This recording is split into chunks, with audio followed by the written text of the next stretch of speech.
yes, there are adverse reactions in some cases. I was actually looking up on AI. What are the deaths that are caused by vaccine per year? What's the amount of deaths? And I think it was like 130 versus two to 3 million preventable vaccine deaths potentially. Yeah.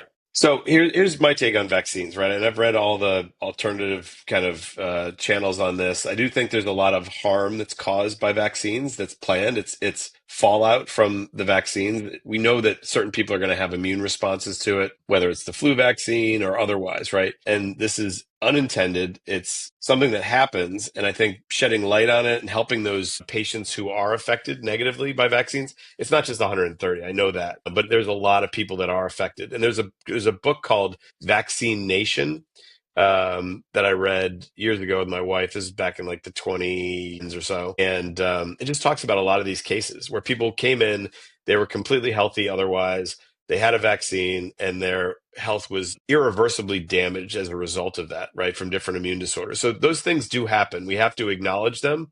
We can't just brush them under the rug and say that's nonsense. It happens, and families are affected forever as a result of this. At the same time, if you're looking at preventing things like polio, measles, outbreaks of things that are completely preventable, and this is one of the marvels of modern medicine is the vaccine, right? It 100%. needs to be a part of our life. It needs to be part of our healthcare. At the same time, I will also say that there's plenty of companies out there that are looking for ways to boost the numbers in vaccines. How do we get more jabs? How do we get more jabs? How do we get more jabs? 100%. And potentially, and again, I'm not a scientist, I'm not a doctor, not a lawyer, but potentially doing it with less guardrails than there should be in order to protect from those potentially life-changing vaccine damages that are done, right? I know somebody that went to and this is something that could pop up in your health from other reasons. The immune system is interesting. It can be overwhelmed with pathogens. It can be overwhelmed with things that it's dealing with all at one time. And if you put another pathogen in its way, it can go haywire and it can start to attack itself.